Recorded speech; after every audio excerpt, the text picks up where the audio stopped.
Good afternoon. Welcome to Mexico Challenges to Development. I'm sorry for the late start, but hopefully we'll be so information-packed you'll be satisfied at the end. My name is Roger Friedman. I'm a student in Professor Fuentes' Contemporary Mexico class. We'll be doing Q&A after some initial questions by Professor Fuentes.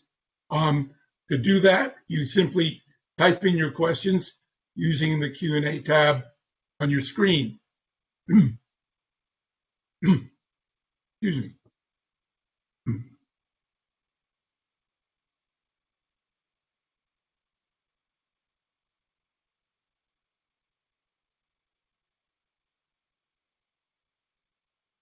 I'm a Supreme Court buff, and I first came to know today's speaker from a brief he filed in the Supreme Court in 2015 in a case called Puerto Rico v. Sanchez Valle. The case was about whether the federal government and the Puerto Rican government were separate sovereigns for purposes of the Double Jeopardy Clause.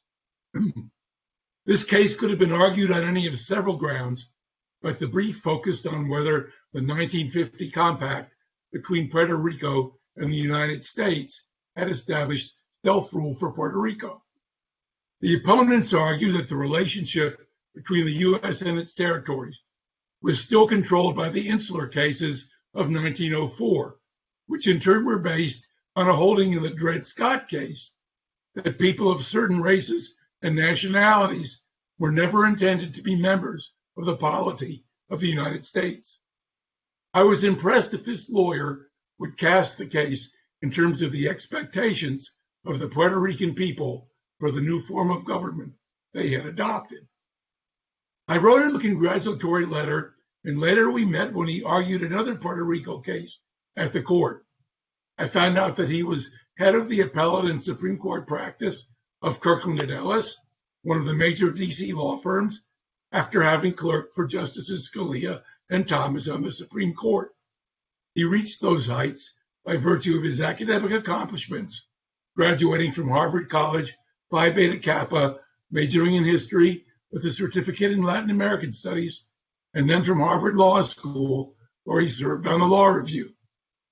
I'm sure he felt honored to be selected by President Trump in 2019 to be U.S. Ambassador to Mexico. His father had a long, successful career in the Foreign Service. Our speaker was born in Spain and went to school in Paraguay, where his father was ambassador.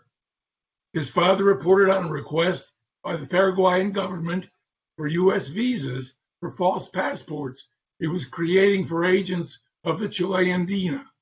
The information gathered as a result made possible the later arrest of those who killed Chile's former foreign minister Orlando Letelier and his co-worker Ronnie Moffett on the streets of Washington, D.C. His father went on to be U.S. ambassador to Pinochet's Chile, while the son returned to school in the U.S. His service as ambassador comes at a busy time in U.S.-Mexican relations. We thank him for agreeing to speak to us today. Please join me in welcoming our ambassador to Mexico, His Excellency, Christopher Landau. Thank you, Roger.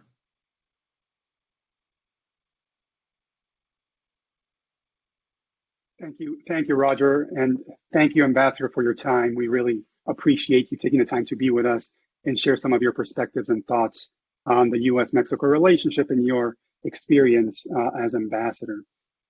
Now, as Roger explained, what I'd like to do is first start with a 20 to at most 25 minutes of some prepared questions that I'd like to address. And after that, as Roger noted, we'd like to open it up to questions from the audience. Now, if you and the audience would like to ask a question, please do so through the Q&A function on your browser. So let me begin with a couple of questions. And I think the first one will allow us to further frame our understanding of your position and your priorities. And Roger did allude to this a little bit, but in this sense, I'd like you to share a little more about your personal experiences, your past experiences, your upbringing, which we know involves significant international experience, and how that influences your approach to your current position as U.S. Ambassador to Mexico. Thank you, Dr. Fuentes. Let me just say at the beginning, I'm so happy to be here with you and your students at Georgia Tech. It's a great honor for me to be with you all today, and a real pleasure. Life takes you in strange and sometimes unexpected ways. As Roger said, I grew up in a Foreign Service family. My father was a career Foreign Service officer. I was born in Spain, and then we moved to Paraguay when I was 8 years old. And my parents lived in South America for the next 13 years, in Paraguay, Chile, and then Venezuela. I went to school in Paraguay for 5 years, and I became bilingual in Spanish, in English. And then I went back to the States for boarding school and college, but kept coming back to Latin America for vacations.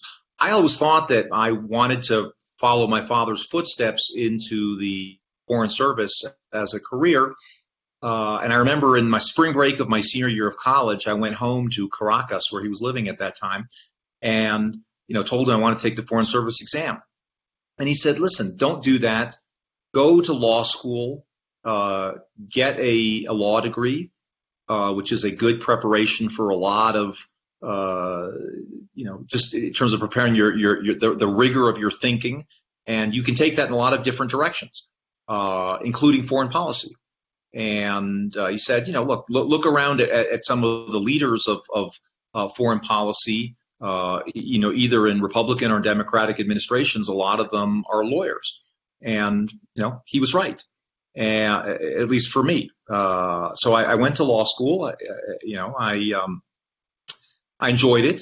I have to say, I think I realized since coming back to the diplomatic world now, in my mid-50s after 30 years of practicing law, that I actually feel more comfortable as a diplomat than I ever did as a lawyer. It's funny the way that is. But there's many ways to forge a path in life, and there's a lot of luck and fortuity. I think it was key that I never lost my Spanish in all those years, and I never lost my interest in Latin America, particularly in Mexico. It's a country that I followed closely over the years. I studied it in college. I was very interested in the history. I came here as a tourist on multiple occasions over the years, and I just became convinced that Mexico is so important to the security and prosperity of the United States. If we don't get Mexico right, I think it's going to be very hard for us to overcome a lot of our own domestic issues. Obviously, migration issues come to mind right away, but also security issues, drugs. Most of the drugs in our country come from Mexico, and that's a very important part of the relationship to get right.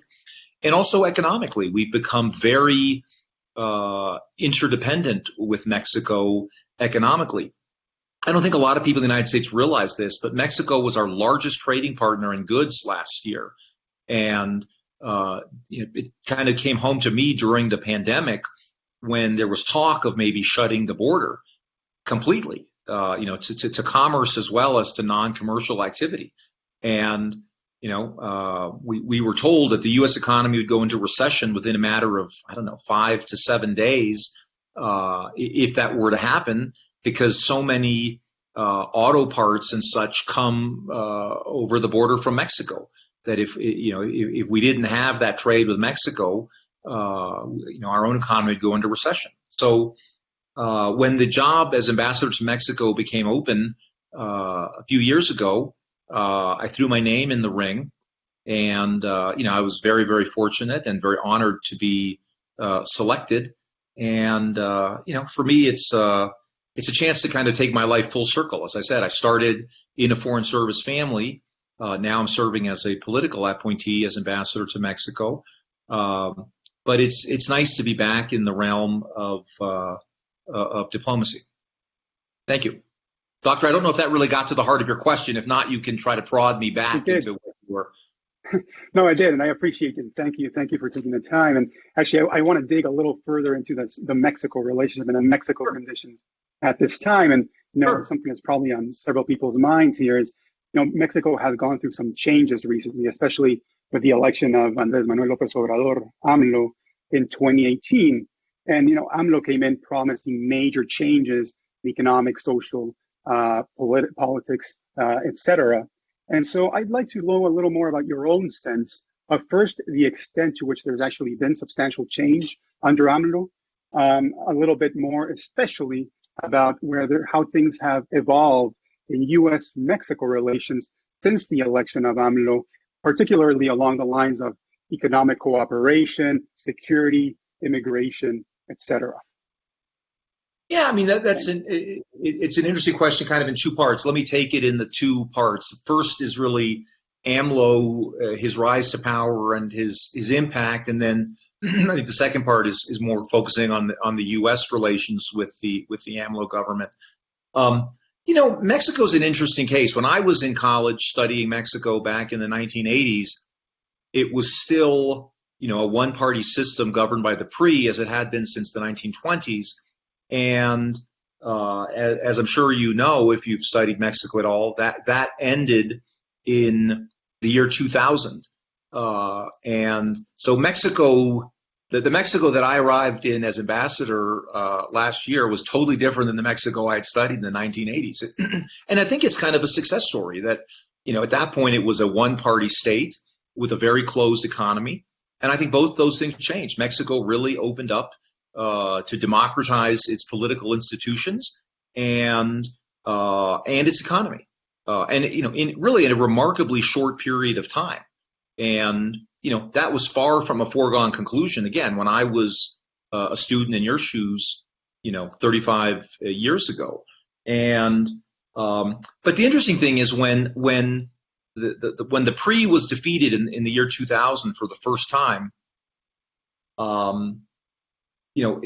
I think Mexico at that point was probably ripe for a pretty big day of reckoning with, what happened over the past 80 years, and is it time for a fundamental change?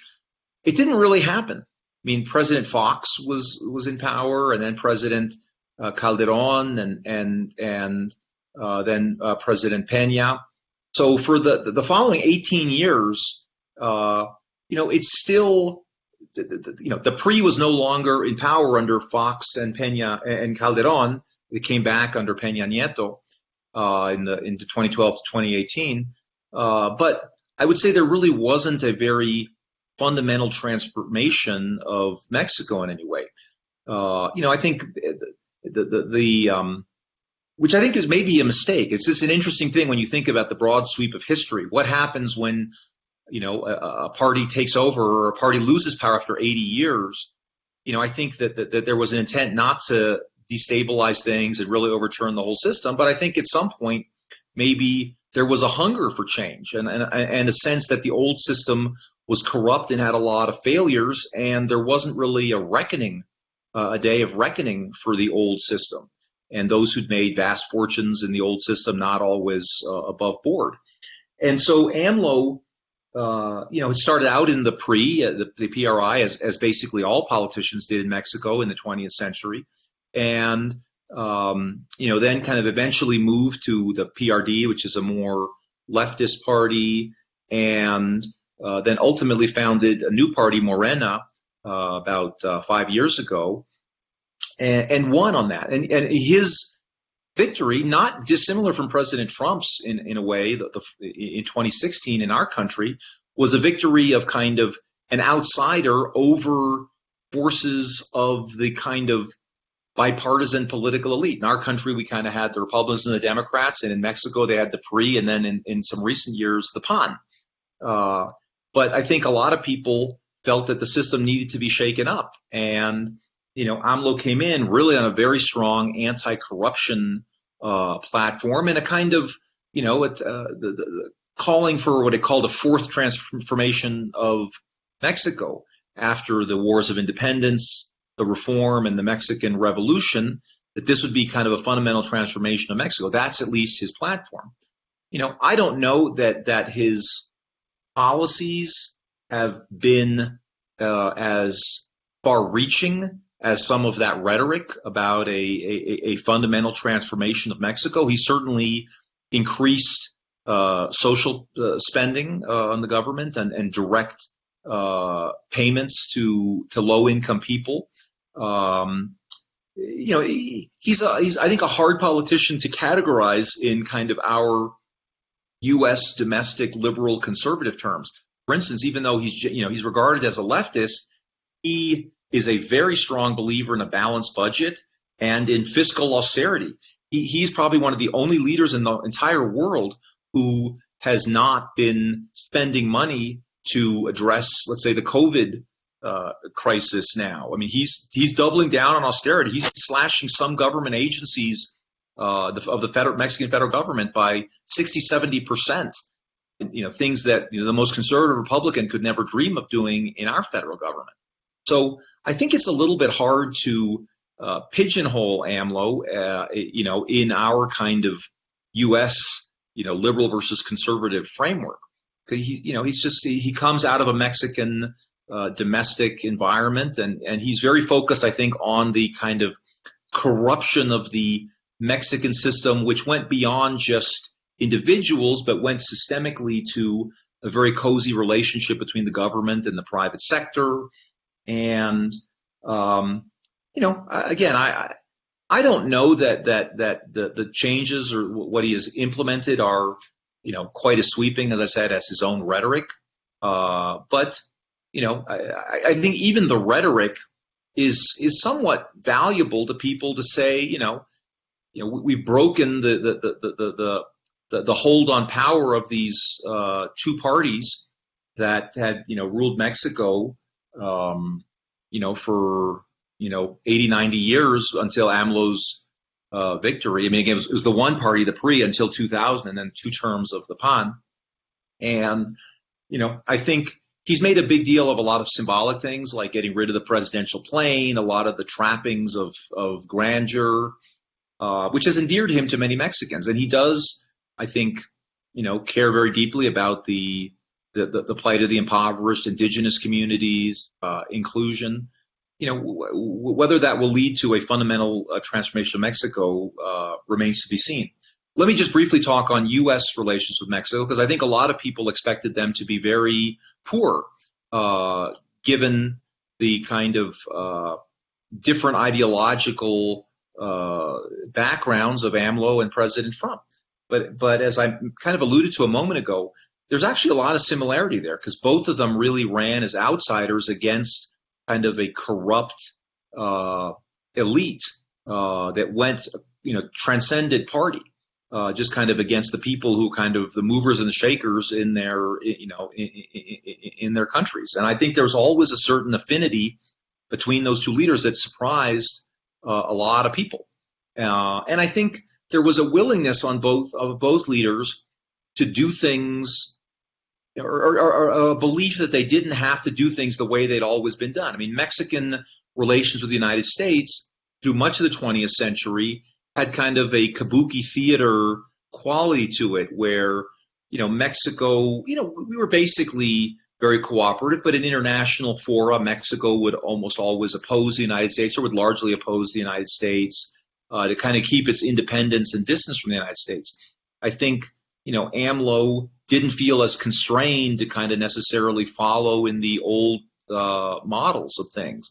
And like President Trump, he didn't feel that constrained by the kind of traditional norms of what is done in the relationship. So, I think both of them realized that they had, a lot to gain from having a good relationship with each other. And so I have to say, look, U.S. relations with Mexico are always complicated because they cover a lot of very difficult topics. I've alluded to a couple of them, migration, drugs, some of these economic issues are tough, plus a whole host of kind of smaller issues that can actually flare up and often do, like water rights and environmental issues along our shared border. I mean, there's a whole lot of issues. So there are always, irritants and challenges, but I'd say by and large, the bilateral relationship, as it's been the last few years with President López Obrador and President Trump, has been among the best relationships that we've had with Mexico in many years. There's been a lot of a lot of very open dialogue and cooperation, and so again, very counterintuitive, but life is strange sometimes. Thank you, Ambassador. And to the audience, if you'd like to ask some questions that go deeper into some of these issues, please do, and I'll convey them to the ambassador. But I'll move on to one additional question that I wanted to ask, and that has to do with the ongoing pandemic. Obviously, it's affected countries all across the world, but I wanted you to give us a better sense of how it's affected Mexico, first of all, how the AMLO administration has responded, and you briefly referenced it in your previous response, and also the extent to which we're seeing some level of collaboration between the U.S. and Mexico in the response to that pandemic. Thank you.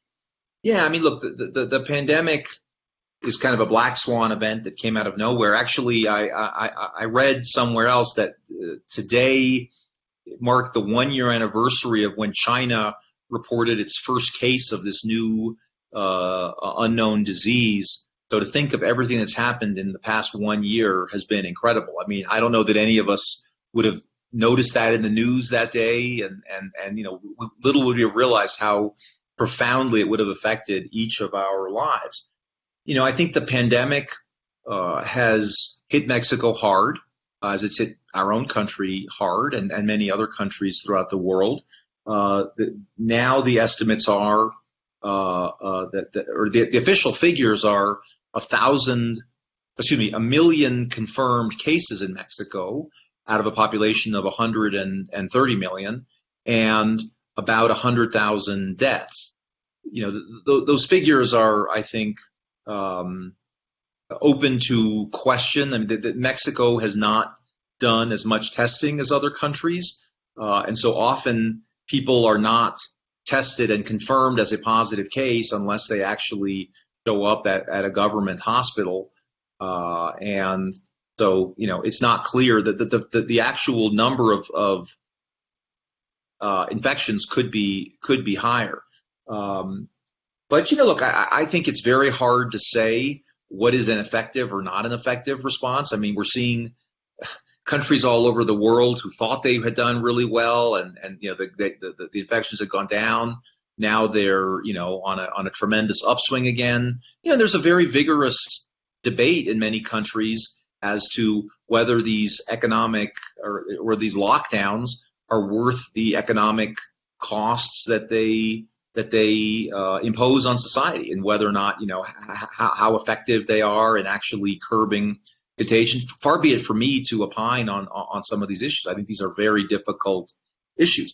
What I will say is that there is no question that the pandemic is going to deal a very significant blow to the Mexican economy, which was already in fairly fragile state even before the pandemic. I mean, last year, when the U.S. economy was having one of its best years ever, the Mexican economy actually contracted, which is very strange because Mexico and the United States generally move in the same direction economically, so that when times are good in the United States, that often kind of has a spillover effect or a synergistic effect on the Mexican economy. But they moved in opposite directions last year.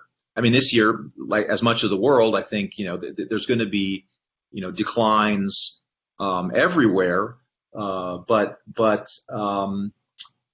think this is going to be a fundamental challenge that is going to really undergird the whole political relationship, just the extent of the economic blow in Mexico from COVID. There have been lockdowns here. Lockdown is probably a little bit of a strong word to use because Mexico is, I'd say, inconsistent on enforcement of measures. And so, I think people have gotten a lot better, as I've observed over the last few months, in terms of, wearing masks and, avoiding big gatherings.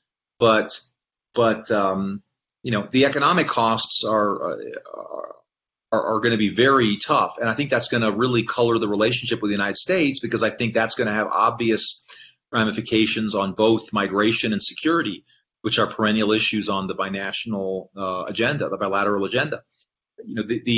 the story for about 10 years, from about 2009 to 2019, was one of declining Mexican migration to the United States. And in fact, in a lot of those years, outflows of people to Mexico actually exceeded the migration into the United States from Mexico. But in the past 5 or 6 months since COVID hit, we've seen levels of Mexican attempts to enter the United States, undocumented entry to the United States, at the highest level in more than 10 years. And frankly, I think that's only going to increase over the coming year as, more businesses here are closing. And again, businesses closing is only a piece of the story here, because a large part of the economy here is not in kind of what we think as established businesses. It's in the informal sector, which is people having their own little business, not really being registered with the government, not paying taxes and all that. That's a big part of the economy here. And I think that's also been devastated by the lack of, public events, and the tourism industry has been hit, almost unimaginably hard. A lot of, construction was shut down for a long time. So, some sectors, some manufacturing sectors, like the auto sector, has, started up again since the summer. But I am frankly very worried about where the Mexican economy is headed in the short term as a result of COVID, and think that could have very negative implications in all sorts of areas. Thank you. Thank you. And let me move on now to some questions from the audience. We've had a few here. I'll just run through them. The first one is this from Grace. She says, has the affinity you've mentioned between President Trump and been affected by the anti-immigrant rhetoric coming from the United States? So as ambassador, have you felt pressure trying to bridge the divide between harsh rhetoric and needing to preserve the relationship with Mexico? Thank you. One thing that I always like to point out is that, the president has been very clear in saying that what he doesn't want is illegal immigrants, undocumented people to come into our country. And I think, that's a violation of our laws. I think both President Trump and President López Obrador are nationalists who believe strongly in the sovereignty of their own countries. And I think President López Obrador, obviously he has an obligation to look out for the interests of his people, and he does so. But I think he's also respectful of the United States' sovereign right to, have whatever immigration policies it sees fit, or to enforce its own immigration laws as it sees fit within its own borders. Just like, Mexico is certainly entitled to enforce its own laws within its own borders. And I think, maybe because both of them come from that, very sovereignty focused, nationalistic, I guess you could say, view of the world. I think that's one thing that has allowed them, to at least understand what each other is talking about. One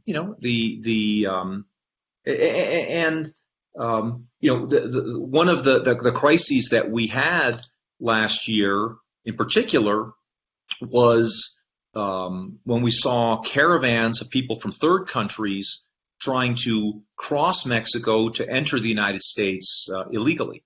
This is particularly from the Central American countries of Guatemala, Honduras, and El Salvador. You all may remember there were big caravans. I mean, it reached its peak in May of last year, when in that month alone, the Border Patrol detained 140,000 people in 1 month at our southern border. That's the size of a small city in our country in 1 month. And, President Trump, said to President Obrador, this is a big domestic priority of mine to control our border. And, Mexico had could Mexico enforce its own migration laws, because these people were coming, from those Central American countries, but really from all over the world, to try to get to the United States, but crossing Mexico. But Mexico itself doesn't allow anybody who just wants to come into their own country. And so, Mexico at that point started to enforce its own migration laws against these people, to prevent people who were trying to cross Mexico to enter the United States. They were not lawfully crossing Mexico either. And, I think there is a growing recognition here in Mexico that, particularly in the 21st century, these big international movements of people are very possible. And we've seen it in many parts of the world, in Turkey, Syria towards Europe, in Burma, India, or Myanmar, Bangladesh, that part of the world. But there have been big, in Africa, in certain places, big, movements of migrants, people trying to cross the Mediterranean from Africa, and, in boats and things like that. And I think the Mexicans, realize that, the migration issue is a lot more complicated than just their own country, men and women going to the United States. It's also basically having people from all over the world drawn to Mexico in order to get into the United States. And I think there was a recognition here that there's actually common ground on migration with the United States to try to deter this kind of uncontrolled migration. One of the things that's truly shocking, and I think people in the United States don't always realize, is just how dangerous these journeys are that the migrants are taking. The rape statistics are shocking for women, children, men. And organized crime in Mexico has taken advantage of this and has really managed to get control of a lot of these kind of human smuggling routes up to the United States, so that people don't kind of just come through Mexico, without and get over to the United States without paying, some of these organized criminal gangs. And there are horrific stories of people who are, abused in every way possible. And, then of course, assuming they make it into the United States, remain very vulnerable because of their undocumented status. So certainly what I've tried to do, and what I think the Mexicans understand, is to try to work out programs where people can come to the United States legally to work in a regulated and orderly way, where they're then protected as they go up. They're protected once they're there. They're in Social Security. They get all the benefits. But encouraging illegal, undocumented migration does not seem to be a very promising way to address some of the problems. And these are very poor people. I mean, they're very desperate people throughout the world. But I think the Mexicans and we agree that, encouraging these flows by saying, hey, if you get to the United States, we're going to promise you free healthcare, free education for your kids. In a sense, that creates an incentive for people to undertake this very dangerous journey. And so I think, the question for our governments is to try to find ways to regularize this and make it, to the extent that these labor flows create win-win situations where their labor is necessary and would otherwise go, wanting in the United States. I think there's a lot of ways to do it, rather than have these kind of uncontrolled flows of people across our border. This became particularly clear once the pandemic started. I mean, all of the whatever problems illegal, undocumented migration, illegal migration had before the pandemic. I mean, certainly I think if the pandemic has taught us anything, it's that countries should have control of their borders. That really is a fundamental part of sovereignty. That you can't have people who've never been tested. When you have caravans of thousands of people who are not practicing social distancing coming into your country, a pandemic is not the time to do that. So again, I think there is a better understanding now of the complexity of a lot of these migration issues. And I think a lot of people in the United States have tried to paint this as, black versus white, or just like in very as a real dichotomy of that there's a very simple answer to these. And these are very complicated questions, and I think they're going to take some time to work these issues out. Thank you. Thank you. And we now have a number of questions here, so I'll have to pick a few. But I guess we've talked about immigration. We can move on to another area that I think is prominent in U.S.-Mexico relation, which is security and drug trafficking. And so Raymond asks, hello, Ambassador. Thank you for speaking with us. Can you speak to the abrazos no balazos policy in regards to fighting the cartels? Is there a big difference between the U.S., what the U.S. pushes for, and what AMLO has been doing in regards to drug policy within Mexico? Thank you. First of all, let me just say these are all excellent questions. I mean, this is a very sophisticated group of young people, so I applaud you for asking these kind of questions. Look, security is another one. I mean, when I got here as ambassador last year, I said I have three big priorities: migration, security, and economic/commerce. Obviously, the pandemic added health to the list and kind of influenced the way we could address each of those. But there's no question that security is a big part of our bilateral relationship. I think we in the United States, when we use the word security with respect to Mexico, we really mean drug trafficking.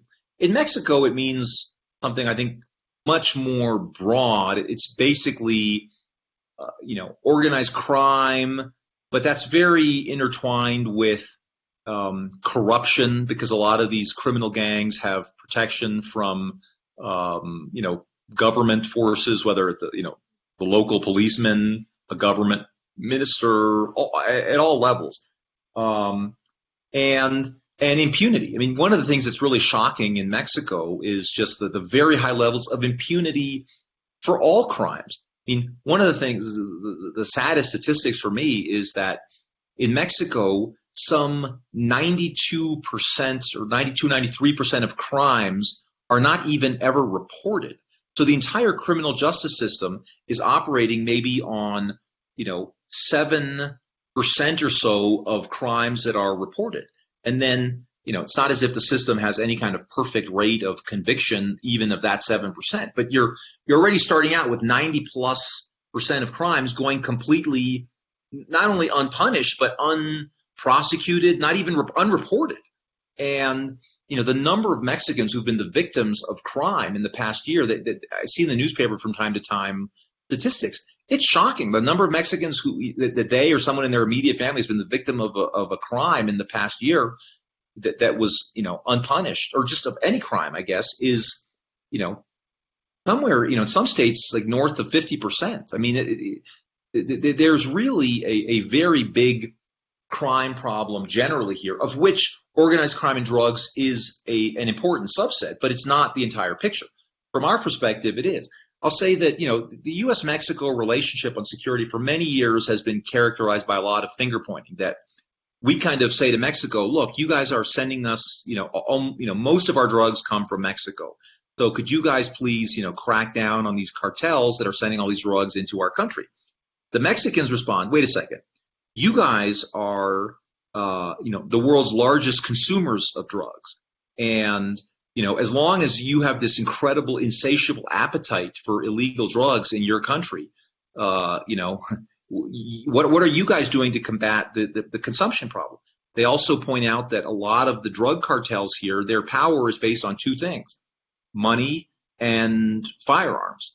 And the latter two come mostly from the United States. And so they say, well, what are you doing about that? So there's just been a lot of finger pointing back and forth. My attitude has always been, say, everybody's right. I mean, this is a complicated problem, and we have to attack it on all sides. I think we have to do more in the United States to combat consumption in our country. We have to do more in our country to combat the illegal flow of firearms from our country to Mexico. I mean, some of these firearms are astonishing. I mean, they're military-style weapons like you'd see in Iraq, they're flowing over the border to Mexico. Now, again, I think there's more that we could each do to try to stop this. But instead of kind of blaming each other, I think we just have to say, like, these are all parts of the problem. And, instead of spending our time and effort pointing fingers at each other, let's just acknowledge that and get to work trying to, to come up with a solution. It's not so easy. I mean, one of the things that's really become clear to me as ambassador is that, how do you even measure success in something like these drug issues? I mean, you don't know by definition how much, the quantity of illegal drugs that come into our country. I mean, the number of deaths keeps skyrocketing. In recent years, a lot of these synthetic opioids and like fentanyl have become extremely prevalent. Meth. And the drugs are becoming a lot more potent than they ever were. So, this is an area where I am frankly quite frustrated. I feel like a lot of our law enforcement agencies, all they ever want to do is catch a bad guy and put them in jail, which is fine. I have nothing against catching bad guys, but I'm not sure at the end of the day that is a winning strategy, because as the Mexicans often point out, you cut the head off the snake and all of a sudden the snake has 5 heads. And a lot of times our strategy of just always trying to, go after the kingpins, results in a lot more internal violence as you might, disrupt an organization, but that just leads to violence between the factions. We are working to cooperate with Mexico. COVID has posed special challenges in terms of our ability to, everybody's ability to kind of get out and fight the drug cartels. Look, I think when AMLO said abrazos no balazos, I think his general view is he didn't want to go back to the anti-narcotics approach of the Calderon administration, which was 2 administrations ago, which was a pretty militarized approach that the United States supported through the Merida initiative, which gave them a lot of weaponry and guns. And, AMLO's perspective is it is not clear that really put a dent in the drug cartels, and it led to a lot of blood in the streets of Mexico. And so, he is saying that, well, instead of that militarized approach, can you try to do more for, social programs to, keep young people from getting into drugs? Again, I think that's hard to say that that's wrong. I think that should certainly be a component of any strategy. But, again, my own take on this is that it requires a mixture of all these things, getting smarter about stopping the flow of money, of weapons, doing, maybe targeted operations against certain people, but, not necessarily just always the top guy who's the most in the newspapers, but maybe the people who move the money again, trying to really disable these organizations that way to cut off their power. Because, as we've seen in a couple of incidents this year, particularly when the Mexican government tried to arrest Chapo Guzman's son in Culiacan last year, the reaction was fierce and immediate, and they took people hostage, and they basically, threatened to destroy the city of Culiacan unless the guy was released. And, it's what these cartels have is firepower, and frankly, in a lot of parts of the country, local support that makes it very, very difficult to, defeat them militarily at this point in time. So, I think we in the United States kind of love to be like the cowboys. We're going to go in and we're going to catch the bad guys, and that's just the way we tend to think about it. You got a problem, we're going to go in and we're going to, we're going to send in, people to catch the bad guys. I think that the problem is just a lot more complicated than that. So, I'm worried about this issue, and particularly, frankly, with the economic crisis that I described earlier. I am afraid the security situation is going to get worse before it gets better. I hope not, but I'm very concerned. Thank you. Thank you. And so I guess maybe we have time for a couple of more questions at most. But I'll try to answer succinctly. I'm sorry. As a lawyer, I used to be. Roger knew me back in my days as a lawyer when I had to answer a question in kind of 30 seconds or less. Now I kind of rattle on. Well, I don't know. This question might be a little long, but anyway, so we talk about immigration, we talk about drug trafficking, and other areas, obviously, economic integration and cooperation. And there's a question here from Jacob about how updating NAFTA into the USMCA has affected U.S.-Mexico relations. And maybe even more broadly, I would argue, if you could describe the major changes of that kind of transition, and how it's affected the business environment, et cetera, in Mexico and the U.S. and that relationship. Thanks. Sure. I think when President Trump was elected in 2016, as you may recall, NAFTA was one of his real pet peeves. I mean, he was very, very critical of that. President López Obrador in Mexico also had been critical of the NAFTA agreement from the Mexico side. So in a lot of ways, it is somewhat miraculous that we wound up with, we changed NAFTA. It's now the USMCA, and we'll talk about the change in a second. But I think the most important fact is just that we kept this free trade agreement between the three great countries of North America. And I think that is to reaffirm that we are all on the same team, I think is very important. And I think there was a very real possibility, when after President Trump was elected, that the entire NAFTA framework could just go into the garbage heap of history and never be heard from again. I think that it is certainly from the Mexican perspective very positive that there is still a free trade agreement. I think from the American perspective, NAFTA is an innovative agreement. The USMCA is an innovative agreement in many ways. It addresses some issues that NAFTA did not touch on, like labor issues, environmental issues, to try to level the playing field. I mean, I think President Trump was very clear that he didn't like it when a lot of American industries moved down to Mexico. It's very hard to be in a kind of a free trade zone when you have such a dramatic differential in wages. I was just up in the northern border seeing some of the maquilas, and I asked, how much do these people earn? And it was maybe like, $10 a day. I mean, that's a hard thing to, if basically a mile down the road over the border, that's what they earn in an hour. It's hard to, compete fairly in that kind of environment. I mean, look, Mexico, I think, is always going to have or at least for a long time, a lower wage base in the United States. But at least, the USMCA and frankly, Mexican domestic labor law put into effect some changes that seek to protect a real and robust labor movement in Mexico that would allow for, real collective bargaining by real unions and, remove some of these kind of artificial, or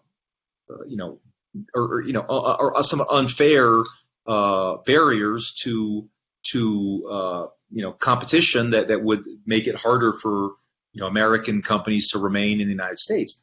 But I think at the end of the day, what's really important is that the three countries of North America are all on the same team, particularly when you look at it at a global perspective and you look at China.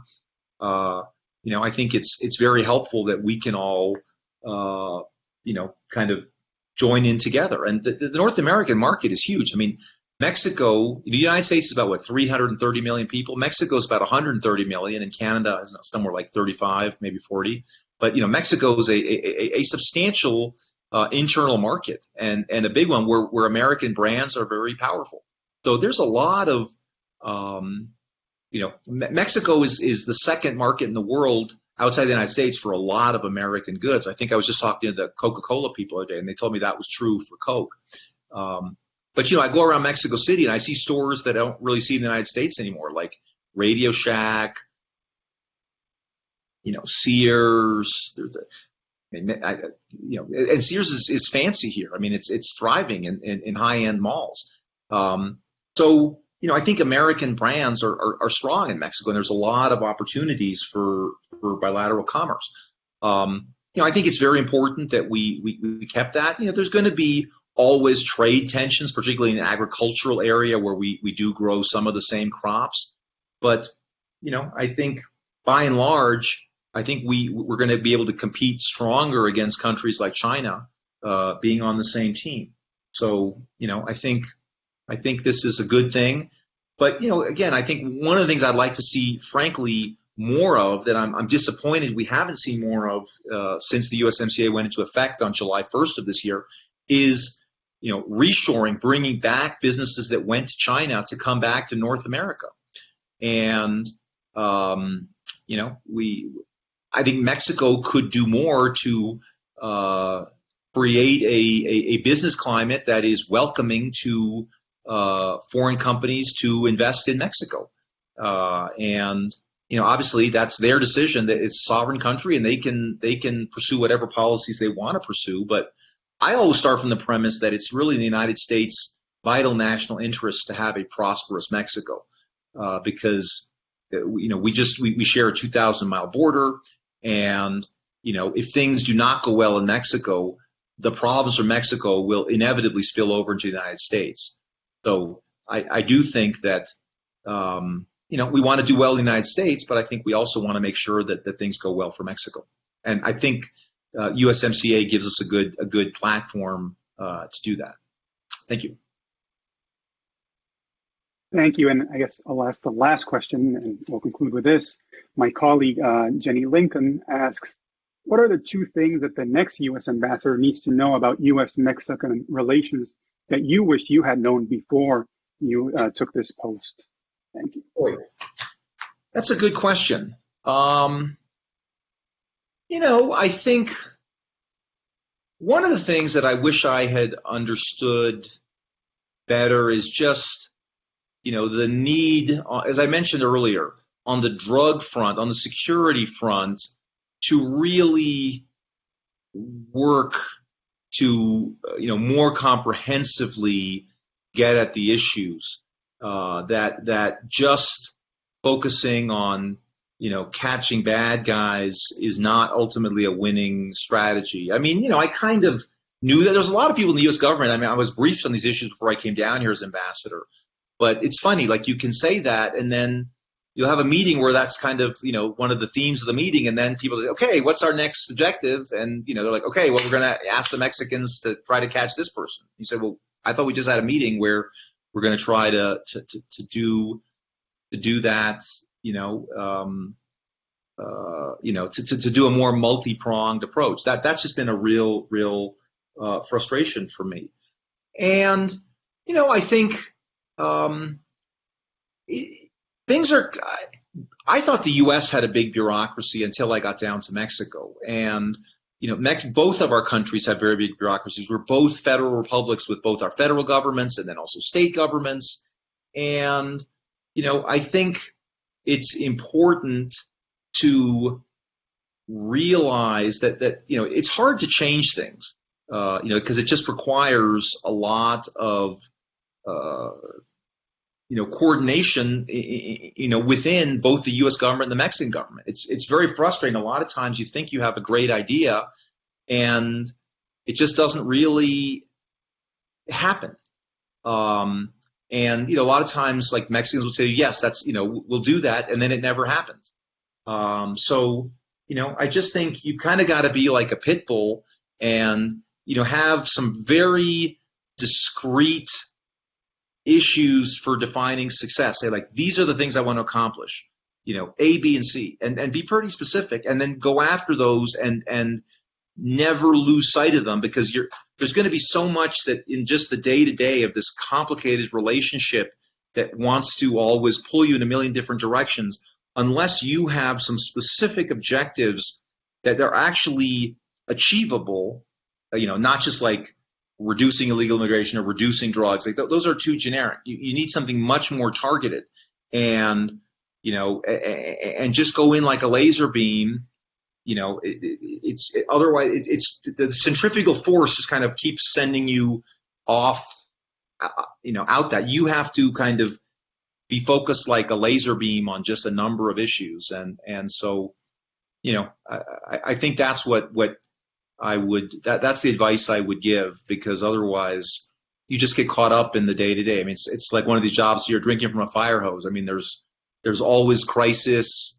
We haven't even talked about consular issues, which is a big part of what we do here. I mean, more Mexicans go to the United States, and I'm talking about legally, and Americans to Mexico than any other countries. And Obviously the pandemic has made that all a disaster because we haven't been able to offer our normal consular services. I mean, there's a lot of, parts to this relationship that you could just get completely sucked in on. And I think, I tried to have my eye on the ball on a couple of things. I mean, a couple of very specific things, but the pandemic kind of threw everybody for a loop. I mean, I was here for 7 months before the pandemic started. So I was just kind of getting my feet on the ground. I just kind of finished, I'd met all the people in the federal government. I'd gone out to a lot of the states and met the key leaders there. But, again, you have to play the hand you're dealt. And, but I think that's probably true in anything in life. You got to just have some pretty specific objectives and then look to knock them off. Otherwise, you'll get paralyzed just by the sheer volume of things you could cover. Thank you for inviting me. This was a really fun discussion and great questions. I hope it was interesting and fun for you guys as well. Thank you. Yeah, and it's time to bring the interview to an end, obviously. Thank you, Ambassador. We very much appreciate you taking the time to talk to us, to very candidly share your experience and your knowledge. We're very grateful. To the audience, thank you for your attention. I apologize that I couldn't get to all the questions, but hopefully you at least got a good sense of several of these key areas in U.S.-Mexico relations and current Mexican or contemporary Mexican politics. To Roger, I want to thank you, Roger, specifically for setting this up. Thank you very much. And so everyone, have a good day. Thanks. Thanks, everybody. Take care. Stay well.